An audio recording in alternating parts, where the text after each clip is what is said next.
On the early morning of February 21st, 1943, precisely at 4:50, Brigadier General Paul Robinett found himself positioned in a shallow canyon, a narrow and dry wadi, situated roughly 20 miles east of the city of Tbessa in Tunisia.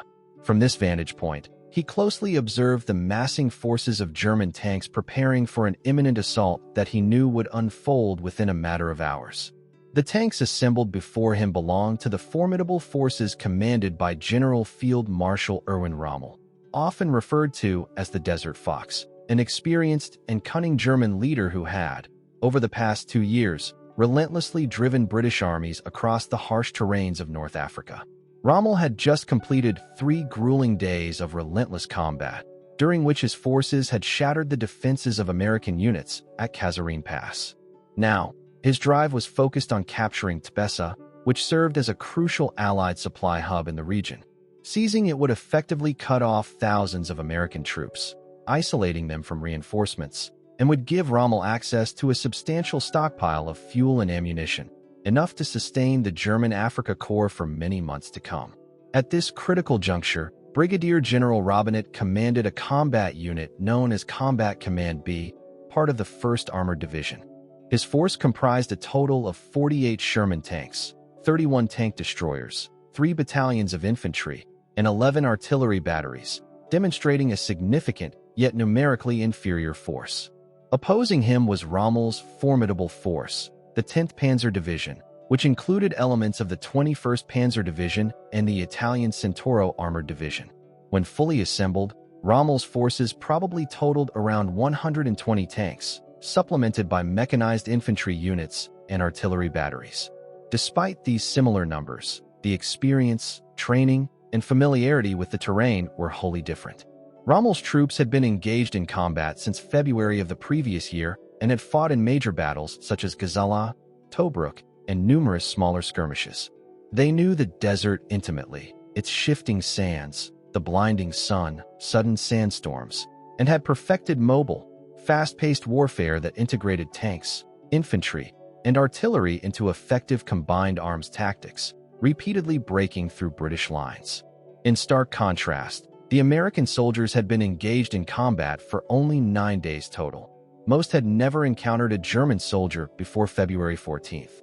Most of them had never experienced artillery fire firsthand, and many had never watched their comrades fall in battle.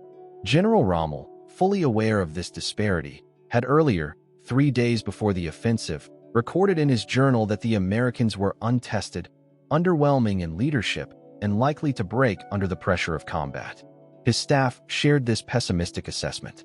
German intelligence reports echoed these views, describing American formations as disorganized, their commanders as inexperienced, and their equipment as adequate but poorly coordinated. Rommel and his forces believed they faced a relatively easy victory, an assumption that had held true for the first 72 hours of their campaign. However, they were about to find themselves gravely mistaken. The first American unit to be overwhelmed was Combat Command A of the 1st Armored Division, defeated at the city of Bzid on February 14th. The attack had begun at dawn, with German armor advancing from 2 different directions, effectively bypassing American infantry positions stationed on 3 isolated hills. The American infantry units were too dispersed and lacked mutual support. Surrounded and cut off from reinforcements, they found themselves unable to coordinate their defense. The Germans then moved swiftly and decisively into the valley to engage the American armor. Combat Command A, based in Sid Buz, had been trained extensively in armored tactics, emphasizing coordination between tanks, infantry, and artillery. The commanders understood the fundamental principles: to disperse and adopt hull-down positions that protect the tank's vulnerable hulls, to support each other through coordinated movements, and to work synergistically with accompanying infantry and artillery units. However, the American tank doctrine in early 1943 was primarily oriented toward tank versus tank combat. The prevailing strategy dictated that tanks should actively seek out and destroy enemy armored vehicles, engaging in direct combat designed to eliminate threats in one-on-one engagements. The doctrine held that infantry should focus on dealing with enemy ground troops, while artillery and tank destroyers served as defensive or suppressive forces, responding primarily to enemy breakthroughs or threats. This approach, effective in a pure tank-on-tank fight, proved problematic when facing the multifaceted and highly mobile tactics employed by Rommel's experienced forces in the North African desert. The Germans fought in a completely different manner. Their military doctrine was inherently integrated. Every component of their forces worked seamlessly together. Tanks supported infantry, infantry coordinated with artillery, and artillery directed fire in harmony with armor. They advanced as cohesive units, engaging the enemy with synchronized movements and mutual reinforcement, maintaining continuous support throughout the battle. In stark contrast, the American forces at City Bus, during their engagement, operated in a fragmented manner. Their tanks fought independently, often without infantry nearby for support. The infantry was positioned on hills, isolated from the tanks below, while artillery units remained stationed behind the infantry, providing fire support from static positions. Additionally, tank destroyers were dispersed among infantry units rather than forming concentrated defensive or offensive groups. When the Germans launched their attack, the American units were unable to function as a unified force. The German 21st Panzer Division struck from the north, while the Italian Centauro Division attacked from the south, both coordinating their movements with precision. These units converged on the American tanks from multiple directions, effectively trapping them between opposing fire lines.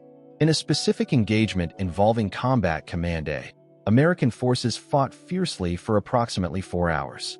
During this intense period, they managed to destroy roughly a dozen German tanks.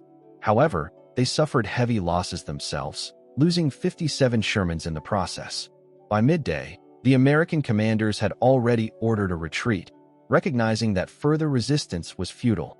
By 2 o'clock in the afternoon, the entire combat unit had ceased to function as an effective fighting force. Trying to counterattack the following day, the Americans sent Combat Command C from the south with a force of 60 tanks. Nevertheless, German anti-tank guns, cleverly concealed within the wadis, ambushed these reinforcements from ranges as distant as 2,000 yards. The American tanks were caught off guard and never saw what was hitting them. Many crews abandoned their vehicles in panic, running for cover as their tanks were engulfed in flames. By February 16th, the American forces had lost nearly 100 tanks within a span of just 2 days. From a command post near City Bizet, Rommel observed the chaos unfold. He noticed that American tanks advanced without sufficient infantry support, leaving them vulnerable to coordinated attacks. He also saw American artillery firing from fixed positions that were easily detected and targeted by German observers. Furthermore, American infantry units were stranded atop isolated hilltops with no clear avenues of retreat. These critical observations prompted Rommel to draft a detailed report to his staff, outlining the tactical errors committed by the Americans. His conclusion was unequivocal. The American forces would require at least half a year of rigorous combat experience before they could mount an effective fight against well-coordinated German units. The second calamity for the Americans occurred at Spatler on February 17th. Major General Orlando Ward, commanding the 1st Armored Division, was a seasoned officer aged 51, a graduate of West Point's class of 1914. His service included deployment in France during the First World War, and he had been in command of armor units for 2 years. Despite his competence and cautious approach, Ward's methodical style ultimately proved inadequate in the face of German tactics. Rommel, operating with aggressive speed, moved his forces quickly. By the time Ward had positioned his forces at Spatler, German armor had already begun flanking the town from 2 directions, turning the tide against the Americans. Recognizing the dire situation, Ward issued orders for a fighting withdrawal. However, what was meant to be a retreat soon devolved into chaos. American vehicles clogged the roads heading westward, attempting to escape. German artillery pinpointed their columns, systematically destroying trucks and half-tracks, while drivers abandoned their vehicles under fire and fled. An American officer later described the scene as utter chaos, with soldiers disoriented and unsure of their positions. Officers struggled to determine the locations of the German units, and communication networks experienced a complete breakdown. In this confusion, Ward's forces lost an additional 40 tanks, nearly 30 artillery pieces, and over 50 half-tracks. The unit lost its organized cohesion, and by nightfall on that same day, after 4 days of relentless combat, the 1st Armored Division had been decimated in terms of equipment and effectiveness. The surviving troops retreated to Kasserine Pass, located 30 miles west, which marked the last defensive barrier before Tbessa. Rommel, persistent as ever, pursued the retreating American forces, intent on gaining the upper hand and preventing their regrouping. On the early morning of February 19th, precisely at 4:45 hours, a bold and coordinated assault was launched against Kasserine Pass. The attack was orchestrated by the Afrika Korps Assault Group, which advanced from the south, while simultaneously, elements of the 21st Panzer Division moved in from the north towards Spee. The overarching objective of this operation was to force a breakthrough through both strategically vital passes, enabling the German forces to converge upon Bessa from 2 different directions. By doing so, they aimed to seize the supply depot and eliminate the remnants of the American Second Corps, effectively crippling the enemy's ability to regroup and resist further advances. The resistance at Kasserine Pass was under the command of Colonel Alexander Stark, who was placed in charge of defending this crucial point. Stark commanded the 26th Infantry Regiment, a unit that had recently arrived in North Africa, having been deployed only 3 months earlier. Remarkably, his troops had seen little to no combat since their arrival, and consequently, the regiment was relatively inexperienced in active engagements. Stark's defensive force comprised a handful of engineering units, several artillery batteries, including aged French artillery pieces, and some tank destroyers. Additionally, he had at his disposal a battalion of French colonial infantry, armed with antiquated French 75mm guns dating back to World War I. Stark took up a position atop elevated ground overlooking the pass, which itself was a 2-mile-wide gap within the extensive Grand Dorsal mountain range. This narrow passage was the only feasible route through the formidable terrain, serving as the main thoroughfare leading directly westward toward the town of Tbessa. The strategic significance of this pass was clear. If the Germans succeeded in breaching it, they would find themselves on open terrain with no natural obstacles to impede their movement, and with nothing between them and the vital supply base at Bessa. The German assault was relentless, unfolding in multiple waves. It began with dive bombers from Stuker, which attacked with precision from above, followed by withering artillery barges designed to soften the defenses. As the bombing subsided, German tanks and mechanized infantry advanced along the valley floor, seeking to exploit any breaches and penetrate the defenses. The French 75mm guns, though relics from 1917, sprang to life at a range of 4,000 yards. Despite their age, they effectively engaged the advancing Germans, striking tanks, setting them ablaze, and disrupting the infantry formation. Several German tanks were critically damaged, rendered inoperable, or burning out entirely. Despite these efforts, the initial German attack was halted, and the defenders managed to hold their ground, at least temporarily. In the midst of this chaos, Rommel personally took charge. Recognizing the sluggish responses of his commanders, who seemed hesitant and overly cautious, he issued direct orders to escalate their efforts. He demanded a more aggressive approach, to bring additional artillery into action, to accelerate the pace of the attack with the reserves, and to push stubbornly against the enemy lines. His leadership aimed to rally his forces and break the stalemate. However, the following day, February 20th, the Germans launched a renewed assault, this time deploying twice the number of tanks they had previously committed. They brought up 88mm anti-aircraft guns and converted them into direct-fire weapons, targeting American defensive positions on the surrounding hills. These formidable guns possessed the capability to pierce any American tank at a distance of 2,000 yards. Their fire could destroy bunkers, kill infantry in foxholes, and obliterate any obstacle that stood in their path. The Americans, in contrast, lacked comparable long-range weapons or defenses capable of countering such powerful artillery. By mid-afternoon on the 20th of February, German infantry had succeeded in infiltrating the heights on both sides of the pass. Their troops fought fiercely, and American positions rapidly became untenable. Facing imminent defeat, and with their defenses collapsing, Stark ordered a strategic withdrawal. His forces fell back approximately 6 miles to a secondary position near the town of Thala, attempting to regroup and avoid total encirclement. With the German forces now controlling Kasserine Pass and the road leading to Tbessa fully open, Rommel was faced with a critical decision. He could either push his troops northwest toward Thala, where Allied British forces were assembling, or he could advance westward toward Tbessa, aiming for the American supply base. His logistical situation was perilous. Fuel reserves were dwindling, ammunition was running dangerously low, and supply lines had become overextended and vulnerable to disruption. Consequently, he needed to choose one primary target, commit all available resources to it, and push with relentless determination. German High Command issued a strategic directive instructing Rommel to focus his efforts on attacking Thala and advancing toward the British forces there. But Rommel harbored differing opinions.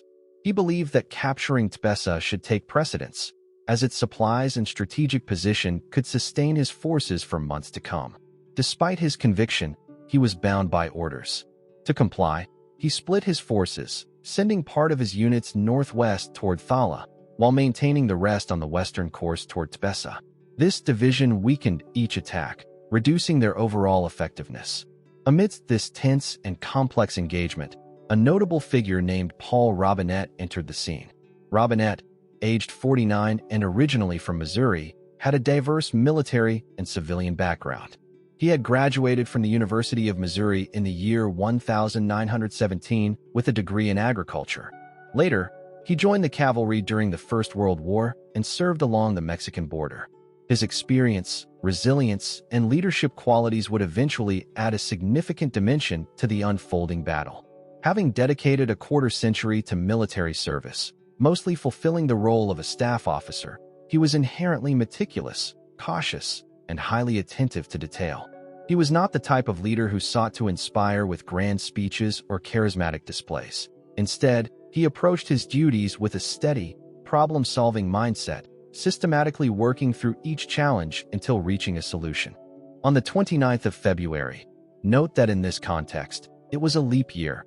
Robinett was given a set of orders, fairly sparse in detail.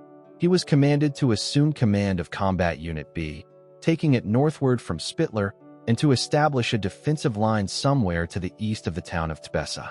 The instructions lacked specificity, merely stating, "Hold a position and stop the Germans if they advance." No precise location was provided, nor was any guidance on the expected strength or nature of the German attack. In response, Robinett dedicated the following 2 days, February 19th and 20th, to reconnaissance efforts.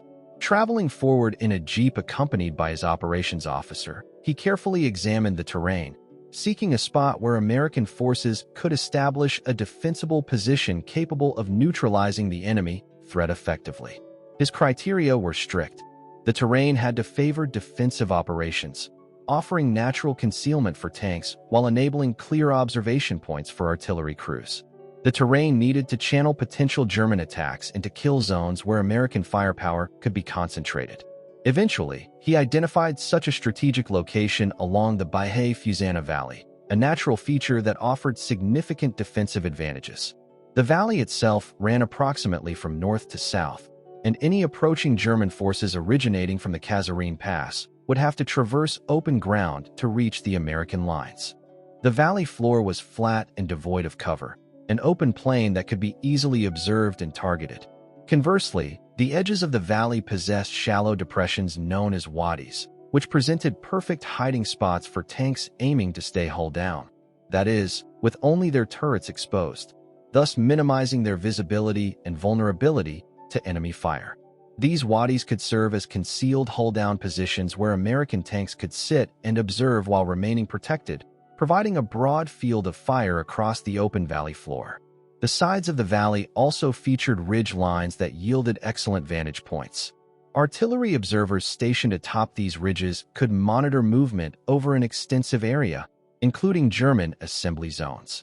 Such high ground allowed them to call in artillery strikes even before the enemy commenced any attack, thus gaining a crucial advantage. These ridges also offered suitable positions for infantry units, enabling them to provide close-range support to the tanks by covering the approach routes with rifle and machine gun fire. This layered defense was vital in preventing German infantry from infiltrating close enough to threaten the tanks with grenades or demolition charges. Adding complexity to the terrain, there were natural defile, narrow passes, that would restrict and direct any German advances into predictable routes. These choke points limited maneuver options for the enemy, forcing any assault across the valley floor or flanking attempts through narrow corridors, both of which would leave them vulnerable to concentrated American fire. Robinett planned his defenses meticulously, positioning his forces to cover all likely avenues of attack. The tanks were placed hull down in wadis, with only their turrets visible, thereby reducing their exposure to enemy fire while maintaining full operational capacity to engage targets. The M4 Sherman tanks, renowned for their low silhouette when hull down, would be difficult for German gunners to hit at long range, yet they remained highly effective in combat. Equipped with 75mm guns, these tanks had sufficient reach and firepower to threaten German armored units at typical engagement distances. Additionally, the tank destroyers, specifically the M3 half-tracks armed with 75mm guns, were positioned forward as an outpost line. These vehicles, due to their thinner armor, were vulnerable in direct confrontation, and a well-placed German shell could easily penetrate their defenses.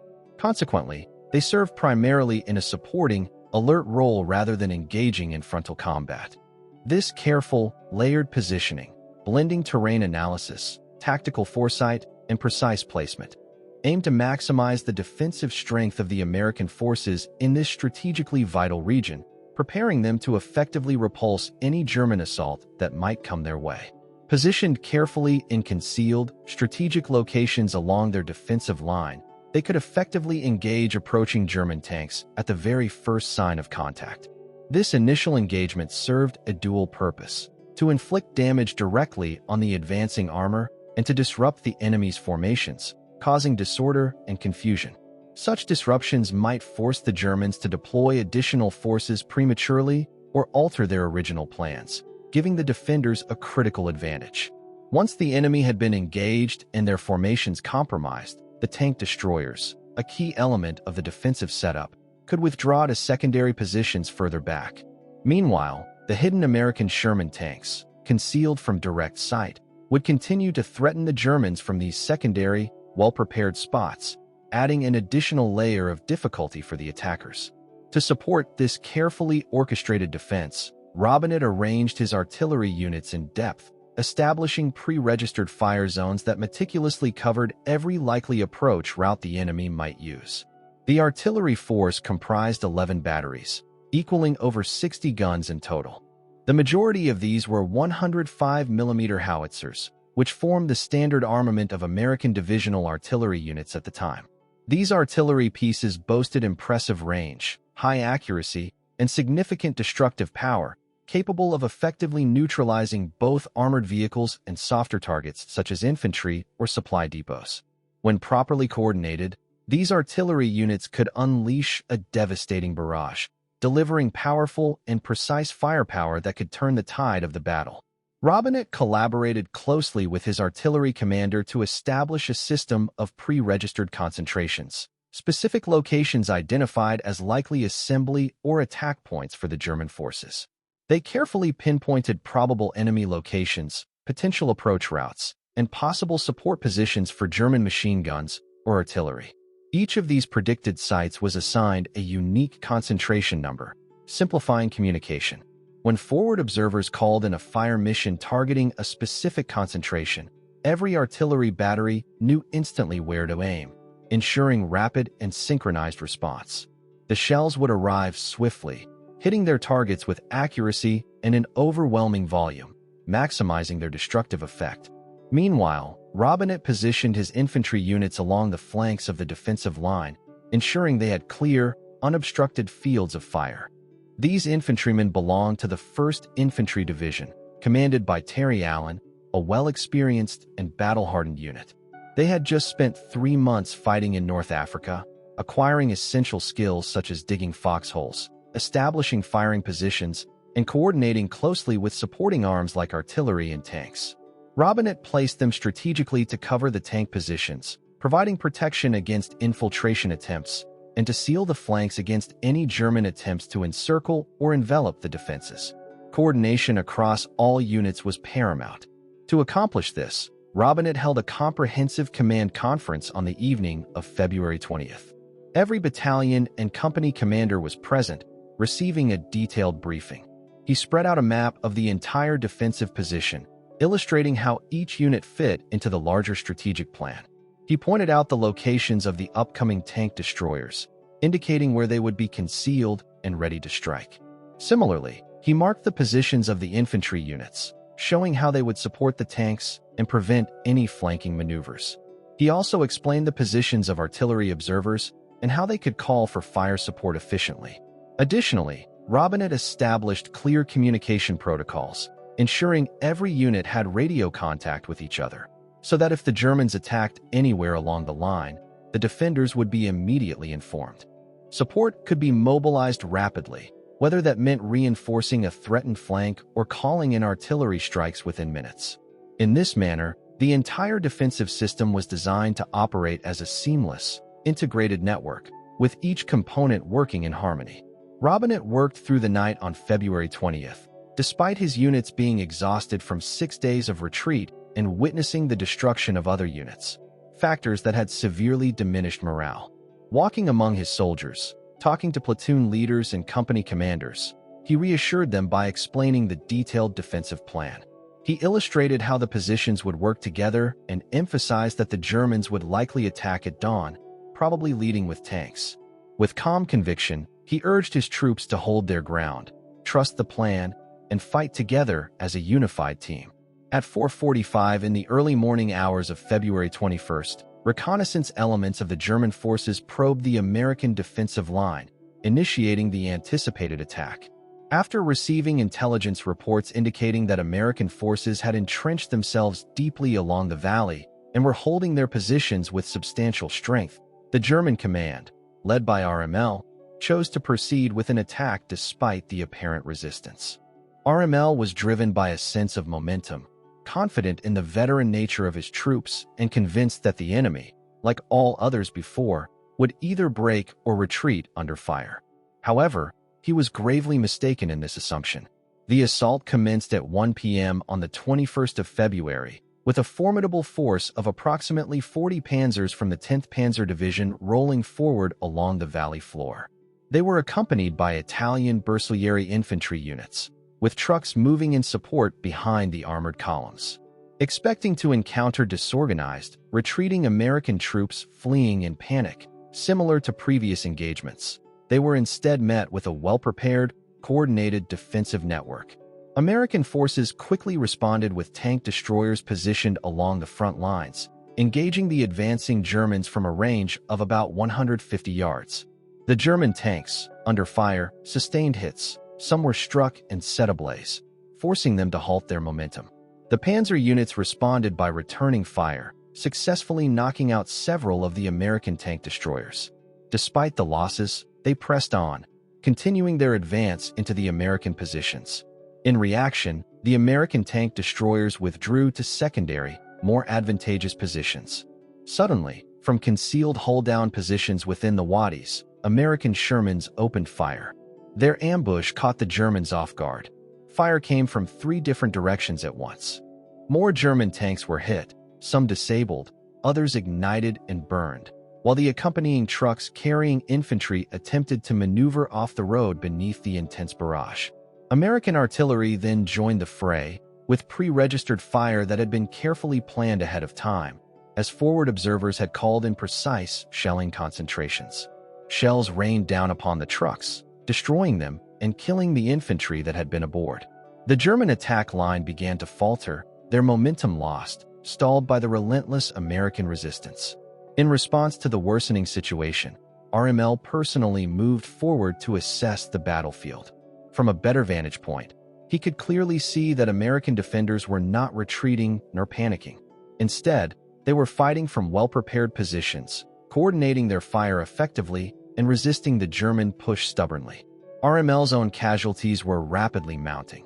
His fuel supplies had become critically low, and his remaining ammunition was dwindling quickly. Recognizing the deteriorating prospects of victory, He ordered a renewed attack to take place the following morning, the 22nd of February. He directed that the same axis be pressed again, but with a greater force, bringing up all available units, aiming to break through and reach Tebessa.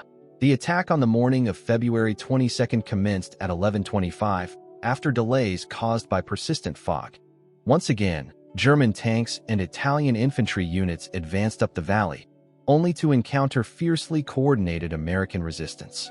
From defensive positions, American tank destroyers, tanks in defilade, artillery fire, and infantry armed with anti-tank weapons repelled the offensive. The Germans managed some progress, coming within approximately 2 miles of the American artillery sites. However, this gain was short-lived. Suddenly, American artillery unleashed a massive barrage, 11 batteries with a total of 132 guns firing in unison on pre-registered coordinates, transforming the valley floor into a brutal killing zone. German tanks absorbed direct hits, many of them exploding in flames. Infantry caught in the open were cut down in torrents of shrapnel, and Italian Bersaglieri units suffered severe casualties, with 2 battalions effectively destroyed within just 30 minutes of sustained, devastating bombardments. As a result, the forward German momentum was halted entirely. From his command post, Rommel watched the unfolding chaos. He could see his carefully planned attack crumbling before his eyes, casualties mounting, units faltering. At the same time, intelligence reports reached him indicating that Montgomery's 8th Army had reached the Meerith Line to the south, threatening to cut off his supply and retreat routes. Additionally, reports of new Allied reinforcements arriving regularly at strategic passes underscored the increasing difficulty of maintaining the offensive. By 4 p.m. on February 22nd, faced with deteriorating prospects and threatening encirclement, Rommel made the critical decision to withdraw. He ordered all units to retreat through the Kasserine Pass, pulling back to their original positions and abandoning the offensive. The German forces continued their withdrawal during the 23rd and 24th of February, effectively ending the assault. On February 25th, American and British forces jointly recaptured the strategic Kasserine Pass, bringing an end to the intense firefight that had raged in that crucial sector. The battle, which had involved fierce fighting on both sides, resulted in significant losses for the Americans, who suffered approximately 6,600 men either killed, wounded, or taken prisoner. Their equipment losses were equally heavy, including the destruction of 183 tanks, 104 half-tracks, 208 artillery pieces, and over 500 vehicles. This defeat marked the most devastating setback the Americans had experienced in North Africa up to that point. Despite this, the outcome was not the defeat that Rommel, an officer observing the battle, had initially anticipated. In a reflective journal entry written after the engagement, Rommel recorded a comment that caught his staff off guard. The tactical execution of the American defensive efforts had been exemplary. His observations highlighted how, despite the initial shock of the German assault, the Americans managed to regroup swiftly. They concentrated their reserves strategically along the passes, effectively stymieing the German advance. Their artillery was deployed with precision, and once they established solid defensive positions, they employed combined arms tactics skillfully. This disciplined and coordinated effort was a far cry from the chaos and disorganization he had previously seen in earlier encounters. What Rommel drew from this was a deep sense of respect. The combat effectiveness displayed at Kasserine Pass transformed his opinion of American forces fundamentally. The earlier skirmishes at the towns of City Build and Spatler had convinced him that American attacks lacked coordination and that withdrawals were haphazard. However, the final stand east of Tebessa, the artillery fired during February 21st and 22nd, and the seamless integration of combined arms defense revealed a different reality. They showed that Americans could learn swiftly, adapt under pressure, and, when properly commanded and positioned, could fight with determination and tactical proficiency. Unfortunately, this perceptible resilience was often overlooked by other German commanders. They focused solely on the initial 3 days of the battle, marked by disarray, retreats, and captured equipment, and drew the erroneous conclusion that the Americans were weak. Such misjudgments would prove costly in subsequent engagements. Field Marshal Albert Kesselring, RML's superior officer, believed that the victory at Kasserine demonstrated that German forces could easily overcome American units. Warily, he and many other members of the German staff advocated for maintaining offensive operations in Tunisia, confident in their superiority based on the initial German successes and the heavy American toll. Looking at the raw data, over 6,000 American casualties, nearly 200 tanks destroyed, and thousands of prisoners taken, they saw a clear German triumph. RML, however, had a broader perspective. He observed not only the early days' chaos, but also the final phase of the battle, which proved critical. He watched how the Americans managed to stabilize their lines rapidly and how effectively they employed artillery once proper fire control was in place. He noted their ability to fight from well-prepared defensive positions with unobstructed fields of fire and coordinated support, an indication of their capacity for effective fighting in combat. Most significantly, RML perceived the rapidity with which the Americans had learned from their initial setbacks. From the disorder at City Build on February 14th to the solid, organized defense at Tbessa on February 21st, spanning merely 1 week, the Americans had demonstrated an unprecedented capacity for swift adaptation. In RML's extensive military experience, such a rapid learning curve was extraordinary. The British, for example, had taken months to adjust after their early defeats in North Africa, and the French had never truly managed to adapt following their defeat in 1940. The Italians, throughout the entire war, had struggled with adapting to new circumstances. Yet the Americans, after just 7 days of combat, had absorbed critical lessons that had significantly improved their defensive capability. This rapid evolution was a source of deep concern for RML, more troubling than any tactical victory or loss could appear on the surface.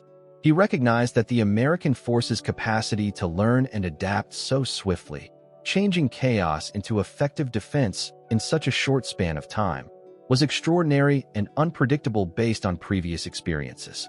It underscored the potential for American forces to develop resilience and tactical competence at a remarkable pace, a fact that made them a more formidable adversary than many had initially believed. RML's comprehensive view of the battle revealed how, after the initial turmoil, the Americans had risen to the challenge, transforming their defensive posture with impressive speed and efficiency.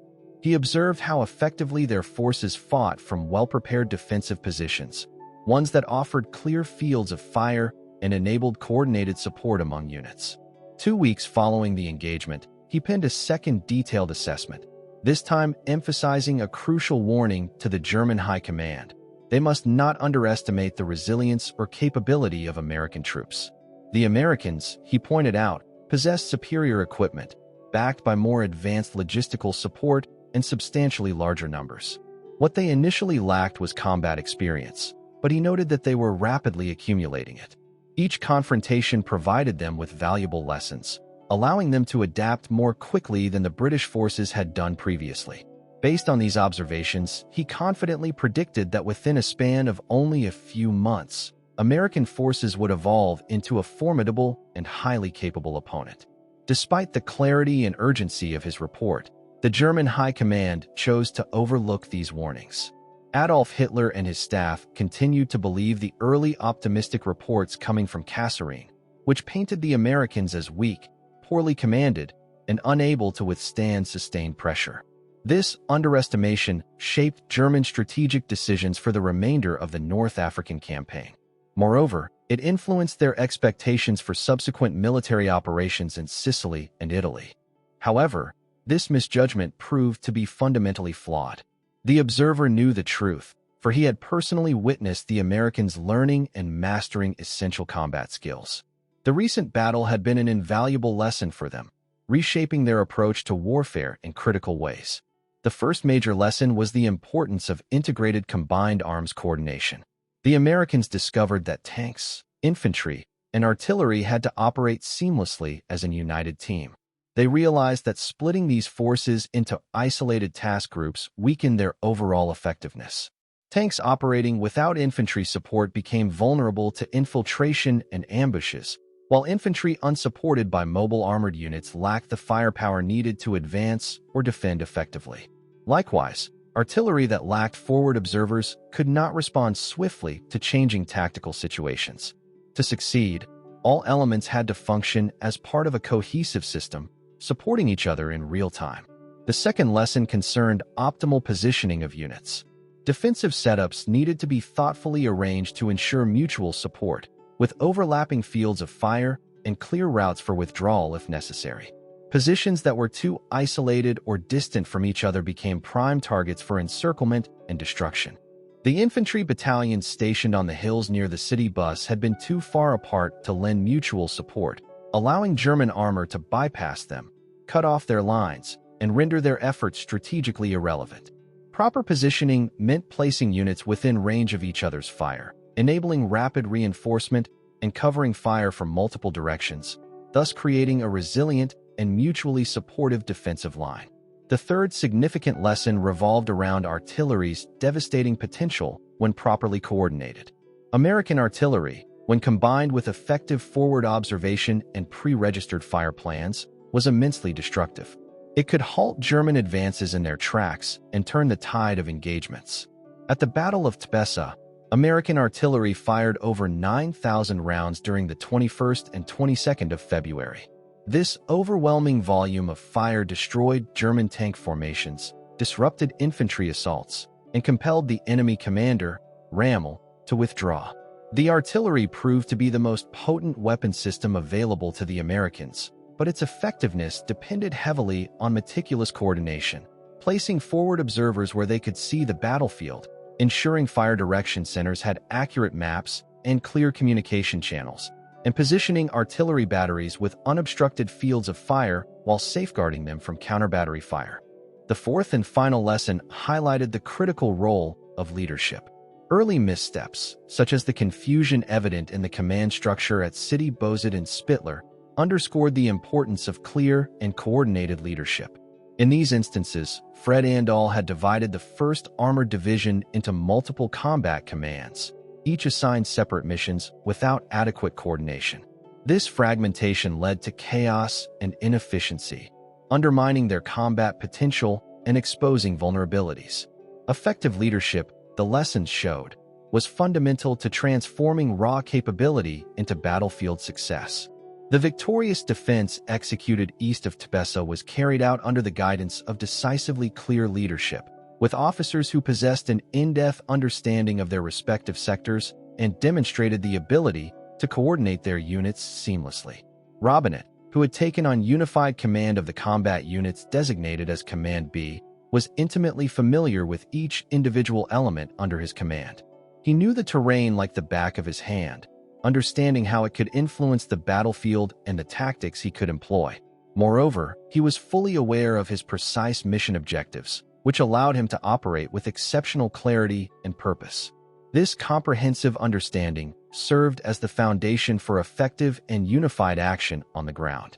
One of the key lessons from this operation was that thorough preparation consistently outweighs improvisation. In earlier American responses, there had often been a tendency to react quickly without adequate planning. Responses characterized by improvisation and hurried decisions that lacked strategic depth.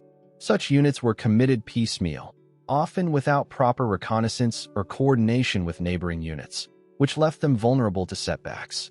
Over time, however, the American military learned to adapt, shifting towards responses that were deliberate, meticulously planned, and thoroughly rehearsed.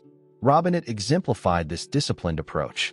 He had spent 2 full days carefully positioning his forces around Tbessa, studying the terrain meticulously and placing each unit in a way that maximized their strengths and minimized vulnerabilities.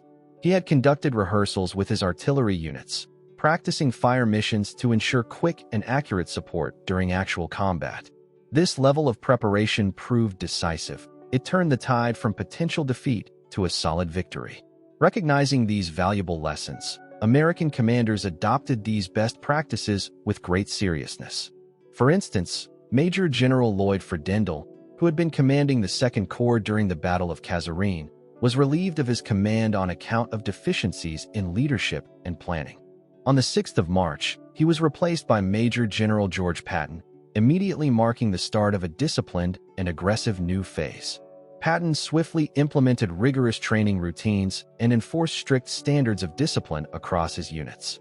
He mandated that all officers possess a detailed knowledge of their units, understand their sectors thoroughly, and be familiar with their support relationships to neighboring units. Furthermore, he required daily drills focusing on combined arms coordination, ensuring that infantry, artillery, and armor units operated in harmonious support of one another. Patton's first priority was to establish complete accountability. He personally inspected every unit within the Second Corps, engaging commanders in detailed discussions about their specific missions, the status of their units, and their supporting fires. Any commander unable to answer these questions confidently and immediately was relieved of duty on the spot, emphasizing the importance of unquestionable preparedness. Within a mere 2 weeks, every battalion commander under Patton's command knew precisely what was expected of them, replacing confusion with clear, shared understanding. His next step was to enforce strict standards across all levels. Patton insisted on proper military discipline, requiring soldiers to wear correct uniforms, maintain clean weapons, and uphold discipline in every aspect. Soldiers who had become complacent or sloppy during the retreat were held accountable, and standards were raised back to their rigorous levels. Patton believed that maintaining discipline during peacetime and in garrison laid the groundwork for effectiveness in combat, and history proved him correct. Units that upheld high standards and everyday routines were more reliable and proficient when facing combat challenges.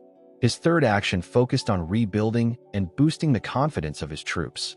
Patton made daily visits to the forward positions, engaging directly with soldiers, listening attentively to their concerns regarding equipment, training, and morale.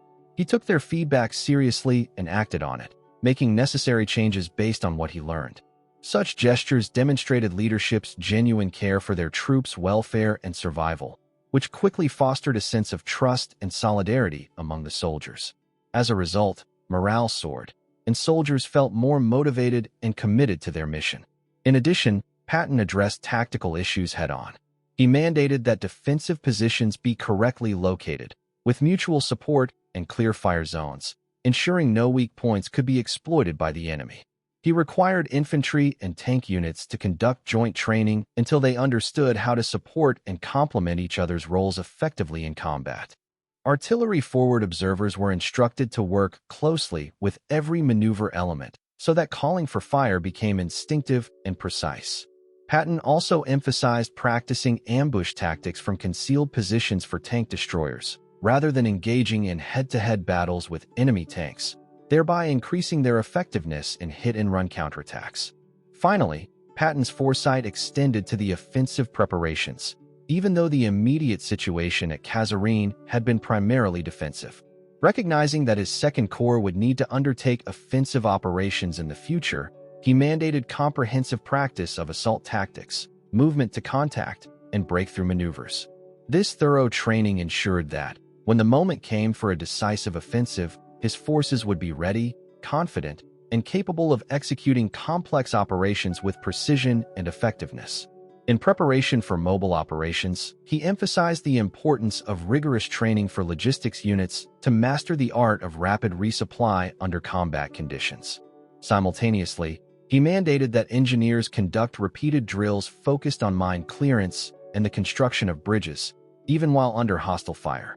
Every maneuver, every action, was practiced countless times until such procedures became second nature, automatic responses drilled into muscle memory. The tangible results of these meticulous preparations became evident almost immediately once the battles commenced. By mid-March of the year 1943, American forces resumed their offensive, beginning a deliberate and methodical advance toward the Eastern Ridge Line, with the attack launching on March 17th. The Second Corps spearheaded this push, initiating an offensive aimed at the strategic town of Gafsa. Throughout this operation, the forces employed a tightly coordinated, combined arms approach. Infantry units took high ground positions to control key vantage points, while tanks provided swift, mobile firepower to support the advancing troops. Artillery units meticulously prepared each objective area before the infantry or armored units moved forward, ensuring that fire support was synchronized with the attack. Meanwhile, Engineers worked tirelessly to clear mines and to upgrade and repair roads, ensuring unobstructed movement and resupply for the advancing supply vehicles. The assault on Gafsa was swift and unopposed. German forces had already evacuated eastward, leaving the town behind. Despite this strategic success, Patton remained relentless, pressing his forces onward without delay. The very next day, March 18th, American units secured El Gader, a small oasis town situated roughly 30 miles east of Gafsa. The 1st Infantry Division, commanded by Major General Terry Allen, quickly established defensive positions on the surrounding hills, effectively controlling this vital oasis. However, the Germans mounted a counterattack on March 23rd. The same division, the 10th Panzer Division, that had inflicted a humiliating defeat on American forces at Sidi Bizid just 5 weeks earlier, now advanced toward American positions with 50 panzers and mechanized infantry units. They arrived expecting to repeat their previous success by driving the Americans back once again. But they were sorely mistaken. American artillery, positioned at maximum range, unleashed a devastating barrage. Forward observers, stationed on nearby hills, had unobstructed views of the approaching valley and called in concentrated fire on the German assembly areas even before the attack began. Shells rained down among the advancing tanks, striking some directly while forcing others to maneuver unpredictably. The attack quickly lost its cohesion before it could even properly develop. Undeterred, the German panzers pressed forward across open terrain, closing in on American positions. American tank destroyers, carefully hull down on reverse slopes for protection, engaged the enemy from roughly 1,500 yards away. These were the same M3 half-tracks equipped with 75mm guns that had previously failed at Sidi Bizid. However, now they occupied optimal firing positions, supported by infantry on their flanks. In a well-coordinated effort, they systematically knocked out German tanks. Over the course of just 4 hours, 28 panzers were destroyed. The German attacks swiftly fell apart. Some tanks withdrew, others attempted to flank the Americans, but American artillery redirected its fire to interdict these movements, inflicting further casualties. More German tanks were destroyed, and the assault came to an abrupt halt. By the evening of March 23rd, the 10th Panzer Division had suffered heavy losses and withdrew from the battlefield. The Americans managed to hold El Gader, marking the first definitive victory by American forces over a German armored counterattack, a stark contrast to their defeat at Sidi Bizid. The significant difference stemmed from improved leadership, intensive training, and meticulous preparation, factors that transformed their battlefield performance. Patton's 4 weeks of dedicated rebuilding of the Second Corps' combat readiness paid off visibly, manifesting in greater resilience and effectiveness on the battlefield. In the subsequent days following the failed German counterattack, the Germans attempted to seize El Gader again, launching additional assaults during the following week. Each of these attacks was defeated decisively. American defensive positions proved too strong, too well prepared for the enemy's advances. The resilience of the American defenses reaffirmed the lessons of preparation, training, and leadership, principles that had begun turning the tide in this challenging campaign. American artillery proved to be overwhelmingly effective on the battlefield. The coordination between American infantry units and armored divisions worked seamlessly, creating a formidable combined force that advanced with great precision and strength. By the beginning of April, the German troops stationed in southern Tunisia found themselves in full retreat, steadily pulling back eastward toward their final line of defensive fortifications. Although Rommel was not commanding at Elgard during this period, having been evacuated to Germany on the 9th of March for medical treatment, he remained acutely aware of the situation through reports reaching him. These reports made it clear that American artillery had inflicted tremendous damage on German armor formations, rendering them almost helpless. Moreover, American defensive positions had been meticulously coordinated, enabling the Allied forces to withstand and repel every attack that the Germans launched against them. This resilience and effectiveness of the American forces aligned precisely with what Rommel had anticipated. The American troops, in March of 1943, were not the same unseasoned and inexperienced soldiers seen earlier in February. Instead, they had undergone significant learning and adaptation. They absorbed lessons from previous encounters at places like Kasserine and systematically applied this new knowledge to improve their tactics and coordination. Patton's leadership had been instrumental in transforming the Second Corps into a formidable fighting entity within merely 30 days.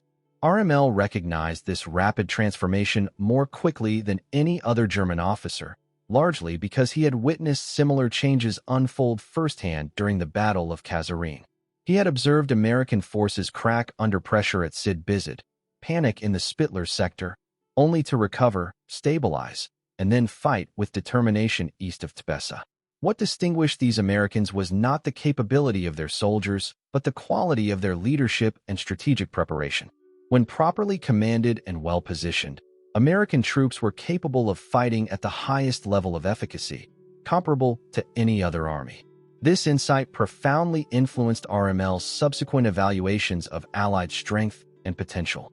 When he later returned to Europe and assumed command of Army Group B in France during late 1943, he repeatedly cautioned Hitler and the German High Command that underestimating the Allied forces, especially the Americans, would prove to be a grave mistake.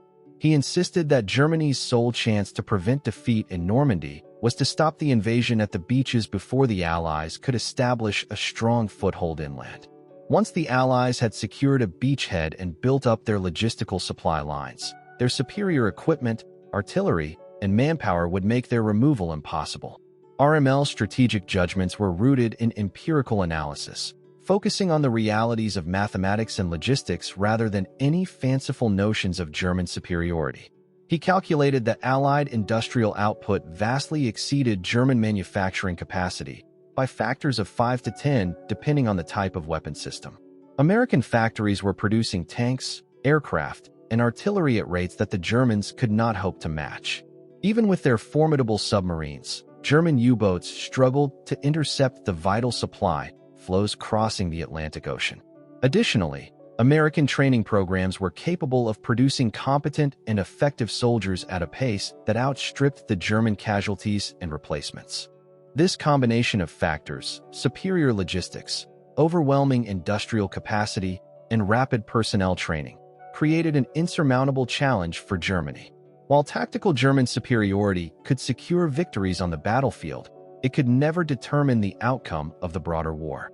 The Germans' only remaining hope was to prevent the Allied forces from establishing a firm foothold in Europe altogether. Once the Allies, fully supplied and fortified, secured their positions, they would unleash their material superiority to systematically wear down Germany's defenses. RML had witnessed the early signs of this process during the battles around Kasserine. Although American tactics in February were still somewhat lacking, their excellent equipment, logistics, and ability to learn on the fly meant that by March, tactics had greatly improved. By May, the American forces were winning consistently, a trend that was projected to continue unabated. Despite these realities, Hitler ignored these warnings, as did most of the German generals, remaining convinced, against all evidence, that the Germans could still turn the tide or outfight the Allies through superior tactics and might. They had long held on to the misconception that German military prowess, its tactical superiority, was unmatched. They believed that the Allied forces, particularly the Americans, were inexperienced, overly tentative, and poorly coordinated under faulty leadership. This complacent view was often justified by recalling events such as the clash at Kasserine, which they pointed to as evidence. Memories of American tanks burning in the city streets, of prisoners being marched through Tunisian villages, and of the chaotic American retreat underscored their doubts. These images reinforced their belief that American troops lacked resilience and discipline. Yet, in their focus on these failures, they overlooked the crucial events of the last 2 days of the battle, which fundamentally challenged their assumptions. RML, a keen observer on the ground, saw something different entirely.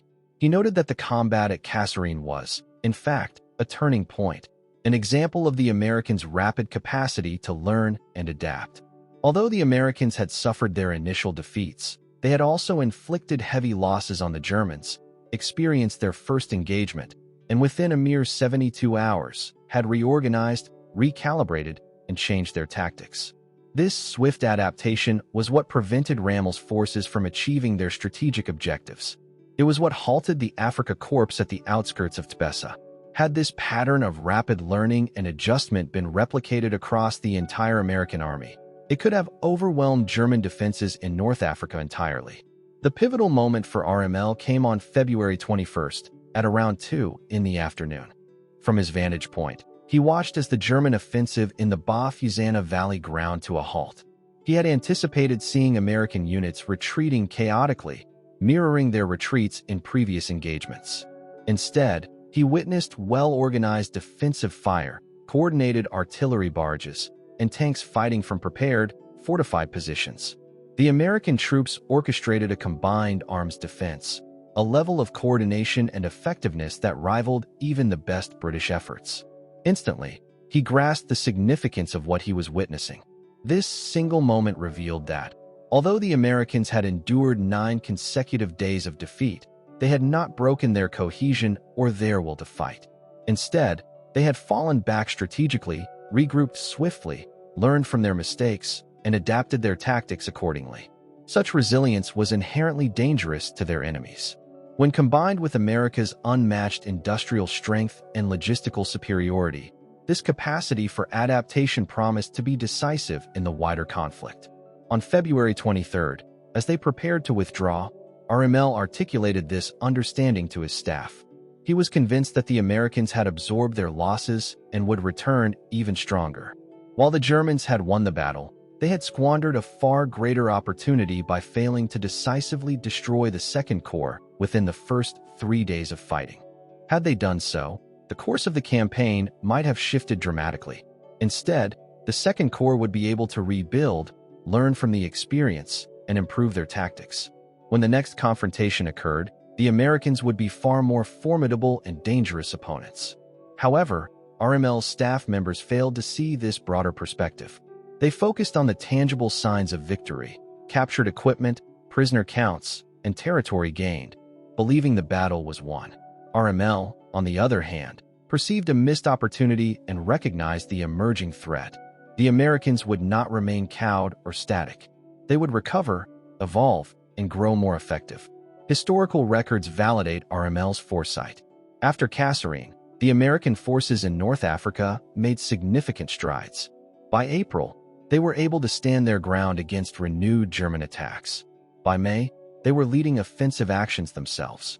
On the 13th of May, when Axis forces surrendered in Tunisia, the American units had transformed into confident, skilled, and capable fighting formations. A similar pattern followed in Sicily in July of the same year. Initial difficulties, rapid adaptation, and eventual success. The process repeated once more in Italy by September of 1943, with setbacks swiftly overcome through swift learning and determined offensives. By June of 1944, when the Allies launched their invasion of Normandy, American units had become among the most effective and versatile forces within the European theater. After all these events, RML never again faced Americans in combat, but his insight had already proven to be profoundly accurate. The American military, once seen as inexperienced and flawed, had developed into a formidable, adaptable, and highly effective fighting force, an evolution that tipped the scales in their favor across the broader scope of the war. In March, he departed from North Africa, marking the end of his active engagement in the region, and subsequently spent some time in Italy. Afterward, he moved to France where he focused on preparing defenses against the anticipated German invasion. However, his strategic insights, shaped by his experience at the Battle of Kasserine, played a crucial role in guiding his military decisions throughout the remainder of the war. He had a clear understanding of what the Allied forces, when equipped adequately and commanded by competent leaders, could achieve through decisive action. Equally, he was acutely aware that Germany's sole hope for survival depended on preventing the Allies from establishing a secure foothold. Once such a foothold was secured and expanded upon, the Allies' unstoppable momentum would be inevitable, making defeat for Germany nearly certain.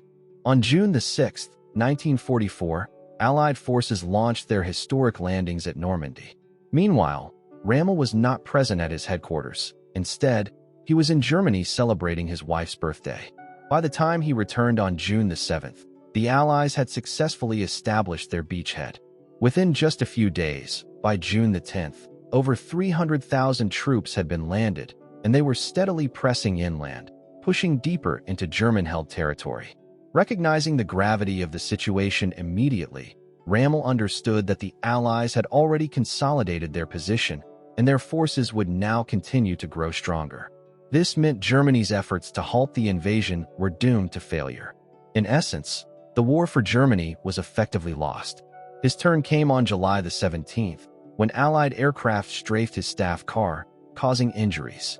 While he was recovering from his wounds, he was implicated in the July 20th plot to assassinate Adolf Hitler.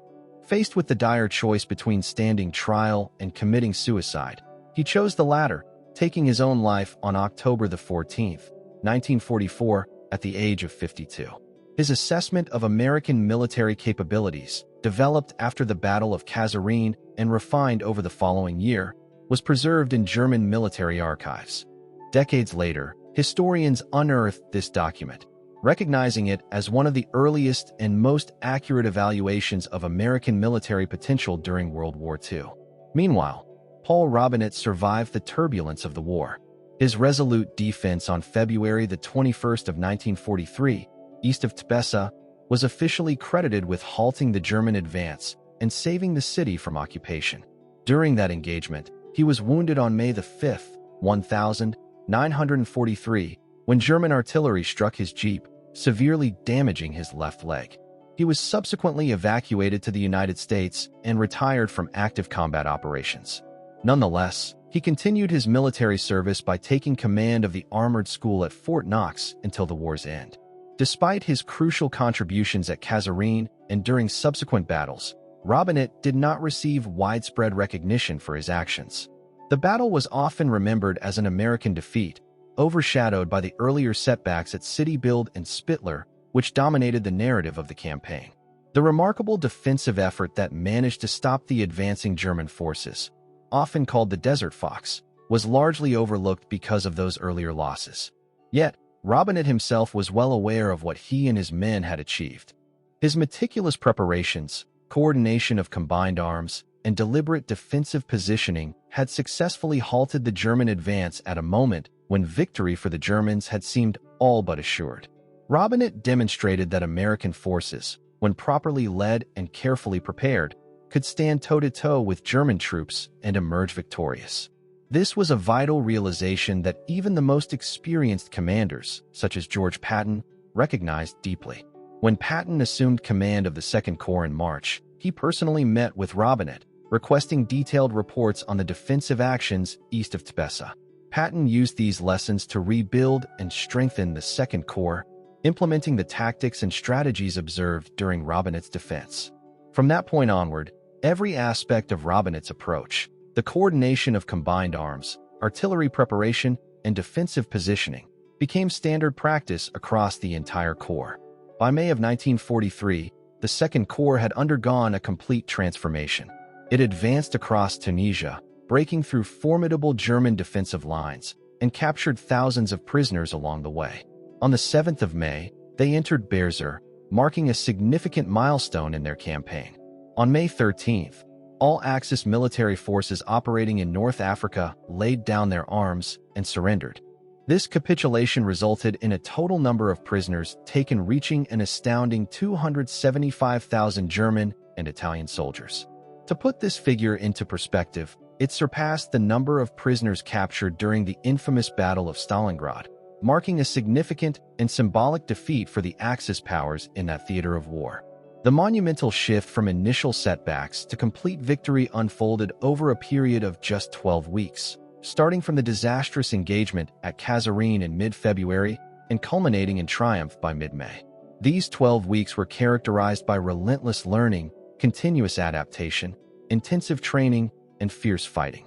It was during this rapid and intense period that the fundamental validity of Rommel's strategic assessment was confirmed. Contrary to any notions of inferiority, American forces demonstrated that they were not any less capable than the German troops they faced. The primary challenge lay in their lack of experience. They had yet to develop the proficiency needed on the battlefield. Yet, experience was something that could be gained through combat. Mistakes could be learned from, lessons could be internalized, and tactics could be refined accordingly. The speed at which this learning occurred was the critical factor determining their success or failure. At Kasserine, American troops learned crucial lessons within just 72 hours. In stark contrast, during engagements at cities like Bozet and Spittler, their fighting was initially uncoordinated and ineffective. However, east of Tbessa, their performance was markedly better, reflecting an ability to adapt to different circumstances. The rapid transition observed over only 3 days of fighting vividly demonstrated what American forces could accomplish when they had proper leadership and clear directives. RML recognized these patterns and was quick to see the potential when Americans were guided and instructed correctly. Unfortunately, most German commanders failed to perceive these developments accurately. This disparity in understanding greatly influenced how each side approached the ongoing conflict. RML consistently argued for assessments rooted in reality and for defensive strategies that acknowledged Germany's steadily worsening strategic position. Conversely, other German leaders persisted in pushing offensive tactics, believing they could leverage assumed German superiority. These offensive efforts repeatedly failed, be it in Tunisia, Sicily, Italy, or France, where attacking well-prepared Allied defenses resulted in heavy casualties for the Germans and little strategic gain. Conversely, the defensive approach proved more effective, yet it could not alter the overall strategic outlook. Germany lacked the vital resources necessary to defeat the combined strength of the Allied forces, no matter the tactics employed. By the beginning of 1944, RML had come to the firm conclusion that victory in the war was no longer attainable for Germany.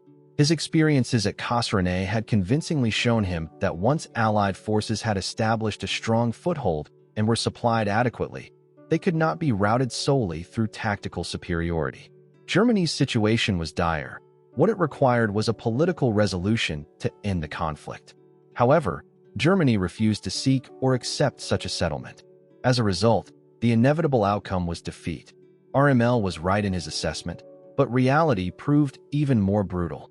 Germany pressed on with the fight until May of 1945, more than a year and a half later, causing millions more deaths, the destruction of countless cities, and the complete devastation of the European continent. All of this massive suffering and destruction could have been avoided if there had been a clear-eyed, realistic understanding of the strategic situation. The battle at Kasserine Pass in 1943 represented one of those critical moments when the true nature of the conflict was rendered plainly visible. The early battles revealed the weaknesses of American forces, their initial lack of coordination, their mistakes, and their vulnerabilities. Yet, as the campaign progressed, the same battles also exposed their underlying strengths, resilience, resourcefulness, and ability to learn rapidly. RML understood both these aspects profoundly. He grasped what their coexistence signified for the broader military picture. Recognizing the importance of these insights, he attempted to warn his superiors about the shifting realities on the battlefield. Sadly, his warnings went unheeded. This is often the tragic path to military failure, not driven by a lack of courage or skill among soldiers, but through faulty assessments and wishful thinking among commanders. In 1943, many German commanders wanted to cling to the belief that Allied forces were weak and disorganized. Some pieces of evidence seemed to support this confidence: the disaster at City Buzz, the chaos at Spittler, and the early breakthrough at Kasserine Pass, for example. However, other pieces of evidence contradicted these assumptions. The strategic defensive stand east of Tbessa, the artillery fire that repelled German attacks, and the swift, effective adaptation of American forces all pointed to a different reality. RML meticulously considered all this evidence, weighing the contradictory signals carefully. Ultimately, he concluded that the more significant indicators demonstrated that Americans were capable of learning and adapting. Therefore, he believed that, given enough time, they would eventually secure victory. The conclusion of that episode was one that many found unpopular, yet it was undeniably accurate in its assessment. Over 79 years have passed since the Battle of Kasserine Pass was fought, but even now, military historians continue to debate its true significance. Some emphasize the losses sustained by the Americans, the casualties they suffered, the equipment they lost, and the territory they failed to hold. Others focus on the valuable lessons that emerged from the encounter, the swift adaptations made by American forces, the effective defensive strategies that prevented Rommel from achieving his objectives, and the insights gained through experience. Both viewpoints hold a measure of truth. Indeed, Kasserine was a defeat for the Americans. They suffered greater casualties, lost more equipment, and relinquished more terrain than their German adversaries. Nevertheless, it also served as an invaluable learning moment. Through that engagement, American commanders understood how to coordinate combined arms effectively even while under fire. They discovered the true potential of artillery when used correctly, and they learned the importance of solid defensive positioning. These lessons didn't remain theoretical. They were applied immediately in subsequent operations. Rommel instinctively recognized this paradox, that a defeat on the battlefield could nonetheless provide enough strategic insight to influence future success. Conversely, winning a tactical engagement without grasping the broader strategic realities might set the stage for eventual failure. Thus, Kasserine was both a tactical setback and a strategic lesson for the Americans, as well as a German victory that inadvertently highlighted American resilience and capacity to learn. The very ground where Paul Robinett established his defensive line on February 21st now lies largely untouched. Today, it is an empty stretch of farmland, without markers or memorials to mark what transpired there. The wadis, those rugged valleys where tanks once lurked, still carve the land, and the ridge lines where artillery observers called in fire missions remain visible. The valley floor, where German tanks were destroyed during intense combat, endures in its natural state, yet nothing commemorates what took place. Most modern travelers passing through this area are unaware that a significant battle once unfolded on that soil. The headquarters of Rommel at Kasserine has vanished, replaced by modern highways that now carry tourists through the area without any hint of its past. The hills, where American and German soldiers fought and bled, remain silent, yet the lessons learned amid those fierce clashes persist. Proper preparation, effective coordination of multiple arms of warfare, strong leadership, and honest assessments of one's abilities all proved crucial. These hard-won lessons, learned at great cost in February of 1943, shaped how American forces fought throughout the remainder of the war. Rommel himself absorbed these lessons, recognizing that American units, initially dismissed by many German commanders as inexperienced and inept, were capable of evolving into formidable opponents, capable of rapid learning and adaptation. He strove to communicate this understanding, but history shows us that not everyone listened or appreciated that transformation. Many lessons linger in the dust of that forgotten battlefield, whispering truths that remain relevant today. Thank you for engaging with this story. If you found it insightful, please reflect on its significance. Your support helps us tell more of these overlooked stories and reveal nuanced truths about World War II that deserve remembrance. Share your thoughts below. Where are you watching from? Are there other North African battles or events you'd like us to explore further? Your involvement is what allows us to continue uncovering these stories hidden in history.